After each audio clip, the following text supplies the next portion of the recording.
Hello everyone, Ellie here. Welcome back to my channel. Today I figured it would be really fun to do a Q&A, and I asked you guys on my Instagram some questions and I got some responses. So without further ado, let's go ahead and train and answer some questions. So if you want to join in and train, you are more than welcome to. Let me just pull this up on my phone as I trot over. First question. What's your opinion on the SSO team right now? That is an interesting question. I've honestly been feeling pretty good about the game recently.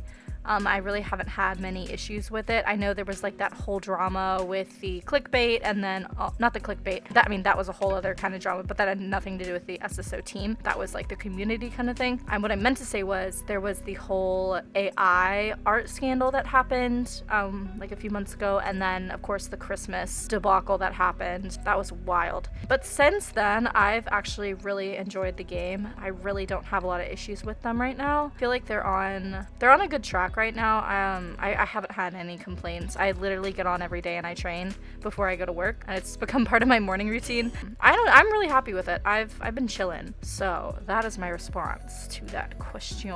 Next question. We actually don't have a ton of questions to go through, so I'll probably yap for a little bit after we go through these. What is your least favorite area in game? The Valley of the Hidden Dinosaur. I hate that area so much. I hate it. It's ugly. It needs to be updated. It's so crusty. I cannot deal with it. It needs an update. The second least place I hate going to, actually I need my map for this. Wait a second, I'm in the middle of a race. Please hold. I thought they said do better next time. Like, whoa, way to call me out. My next least favorite place to go, it's between South Hoof and probably Jarlheim. I just don't like running through that city. That needs an update too. Yeah, those are my two least favorites. The other areas, I mean, I go to them occasionally, like Epona and stuff. I go there occasionally. I don't hate it, but there's not much to do over there, and there's not many home stables. And also that whole area needs updating. And then South Hoof Peninsula is just empty. Like, I understand it's a beautiful field of nature, but like, there's just nothing to do unless you want to like get together with friends and do like wild horse role plays, which all the power to you if you want to do that. But why am I hitting every jump? Oh my gosh, I'm so much better than this. But yeah, I just don't really find it interesting going to those locations, and it just needs an update. Like, even this area needs an update. I mean, it doesn't look nearly as bad as other areas, but you can tell the art style is from the original game, like from the very beginning, and they just haven't gotten to it yet. If I can pick up my phone, I'll get to the next question. Oh my gosh. Oh, and then the follow-up question to that one was, what is your favorite area?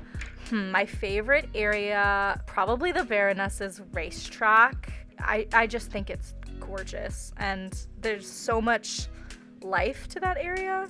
Oh, Hollow Woods, duh.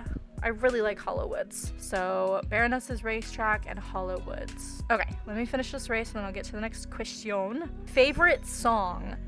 What is my favorite song? I don't really have a favorite song. I have a lot of songs I really like, and that kind of goes for everything in my life. I don't really necessarily have favorites. I just have stuff I really enjoy. This is part of my training routine. Sorry guys, we're doing chores. Let's see, but I can tell you some artists I really enjoy. I love Billie Eilish.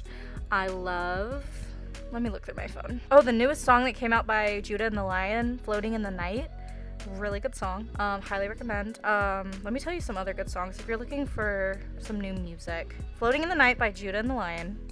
Coffee Cake by Benson Boone. I actually found that song by one of the people in the SSO community. She was playing it in the background of one of her role play picture things, and it instantly caught my attention because it was super, super catchy. Too Sweet by Hosier. Is it Hosier? Is that how you say his name? I don't really listen to much of his music.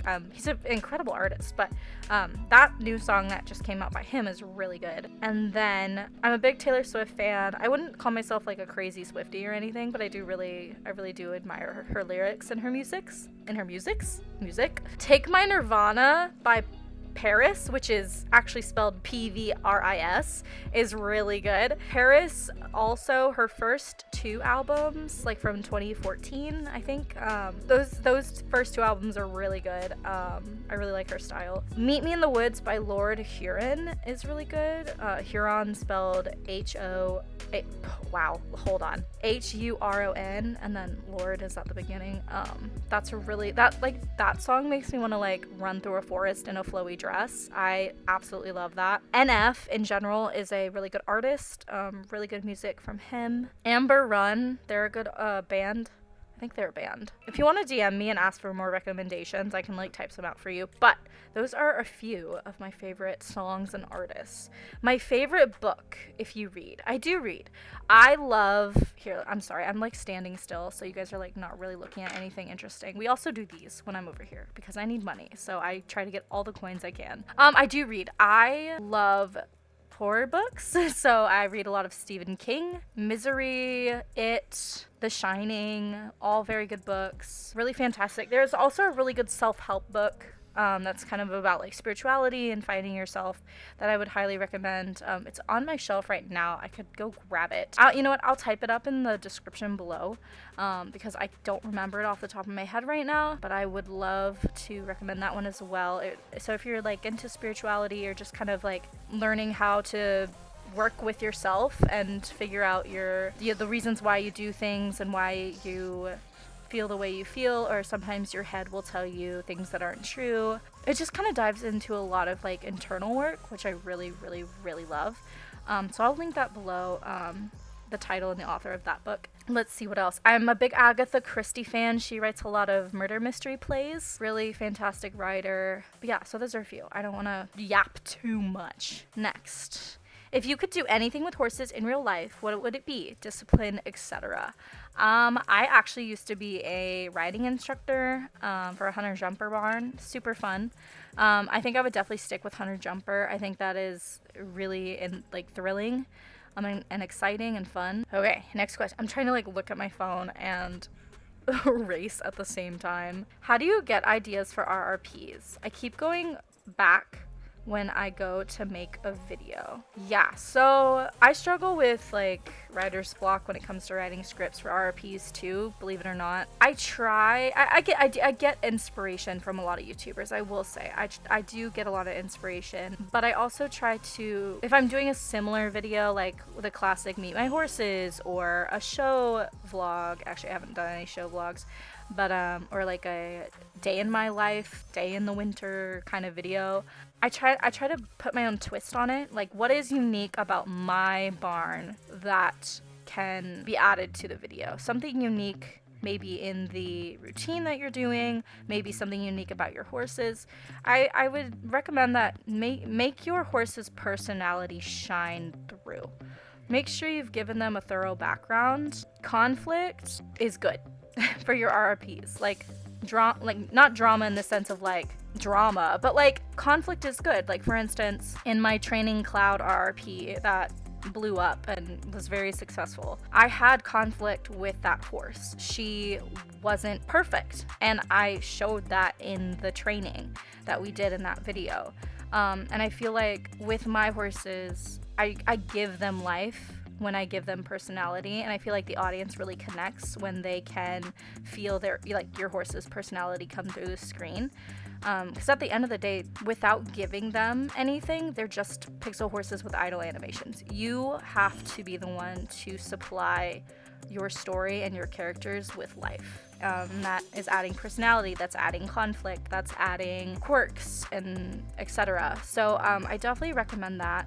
And then also just think outside the box, see what else you can add to, even if it's pulling inspiration from other people, see what own twist you can do, like you can take on your video, make it unique in something that speaks to you, and something that people will remember. So I think that would be my advice. I hope that made sense. And then finally, yes, this is actually our last question. I didn't get too many questions, so I'll probably yap for a little bit after this.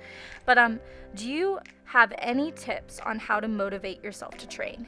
Yes. I listen to podcasts when I train. I watch YouTube videos on my phone when I train. Sometimes I'll listen to music.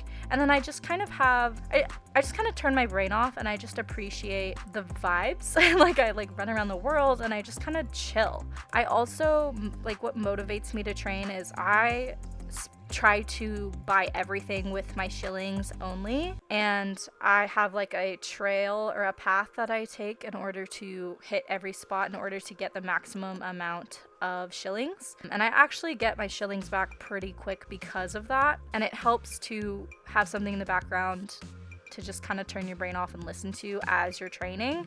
It definitely makes it a lot more enjoyable. So I would recommend a TV show to watch, or YouTube, or a podcast to listen to, and then have a goal for yourself. For me, I train to get shillings. I don't really care about leveling up the horses necessarily. I do it for the money. For instance, when I level up all my horses, cool, I'll still train them because I get shillings from it, So yeah, I guess have a goal for yourself, or have something entertaining in the background as you train. It makes it a lot more manageable and easier. More enjoyable, I should say. And that is it for all of our questions. Thank you, everybody who sent in a question. If I didn't get to yours, it's because, oh no. Oh my god, I thought we crashed. Oh my god, Star Stable's breaking, you guys. If I didn't get to your question, I apologize. It's probably because I filmed it the same day that I posted the ask me a question thing on my Instagram. So I apologize if I didn't get to you. There's more I want to say right now. I know there's probably going to be people asking. If you're here to be updated on let me just hit every freaking poll.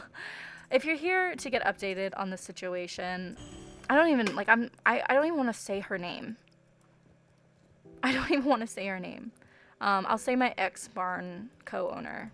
If you're here to get an update about that, I don't really have an update for you. I just know that the other victims were being silenced, and we're being silenced in general. We're still trying to speak our truth and speak our story, and we're answering questions and all that stuff, but it's just really, really unfortunate how everything went down, and also how it didn't have to go down the way that it did. Yeah, I just it's hard for me to even voice anything right now because I don't even really know what to say. I'm just incredibly disappointed in that person, and they just continuously prove that they are not honest or mature enough to own up to the fact that they screwed up. We didn't even get a public apology. We just got shoved under the rug and threatened, which sucks. They're covering their tracks and they're trying to be meticulous about it. It's just really sad. I don't know. So that's my update. Everything's good. Everything's fine besides that. I think we're all just really, I don't even have a word for it because I can't really speak for everybody else, but it's just really, really unfortunate. It didn't have to become this big. It didn't have to turn into this, but when you go behind people's backs and you spread terrible rumors about them, saying that they're terrible people for setting boundaries with you, I just can't wrap my head around how this person could do all this stuff that they did. It baffles me, and it is just really disappointing. And people are still blindly supporting them. And yeah, I don't know. I don't even know if I'm going to put this in the video because if you don't know what I'm talking about, there was an account that exposed someone used to be in my life, used to be really close in my life, and close to a ton of other creators on the platform. And there was a repeated pattern of manipulation, lies, deceit. And it was all exposed on this account and got threatened with legal action. And so the account got taken down. The victims shared their stories on their own platform. I shared my experience on my Instagram story. But yeah, the account that had been posting stuff got taken down. It's just really unfortunate. I keep saying that, but that's really all I feel like I can say. Then this person changed their YouTube handle to try to escape being associated with their SSO name and their nickname that had been talked about by the victims. And then they swapped it back. Honestly, this is what I think. I think they swapped back because people weren't recognizing their YouTube handle because they changed it and they posted a video and they weren't getting a lot of traction because people were like, wait, who's this? So they swapped their username back to what they originally were. Yeah, it's just a whole mess. And there's just a lot of blocking and people are changing their names who associate with that person to try and not get backlash for supporting that person. It's messy. I'm not sure what comes next, honestly, but people are absolutely allowed to share their experience. Please don't crash. Please don't crash. Please don't crash. Are we crashing? Did we crash? Oh my god. SSO, you are scaring the bejeebus out of me. Holy smokes. But yeah, I don't know what comes next. We're allowed to say our truth. We're allowed to speak our truth. Anyways, I don't want to like talk too much about it because it was a lot. So, we're gonna end the video here. In fact, let's go stand on the little cliff. I love that I sink into the ground. 10 out of 10 game. Alright, you guys, thank you so much for watching. Thank you for all the love and support that I've gotten and the other people have gotten regarding that situation that I was just talking about. But regardless, thank you so much for just your support in general. I really appreciate it. Also, look how cute this shirt is. It tucks into my little pants and it just looks really good. So, Star Stable, you need to make more of these outfits because they actually look anatomically correct for our characters. Anyways, thank you guys so much for watching and I'll see you in the next video. Bye!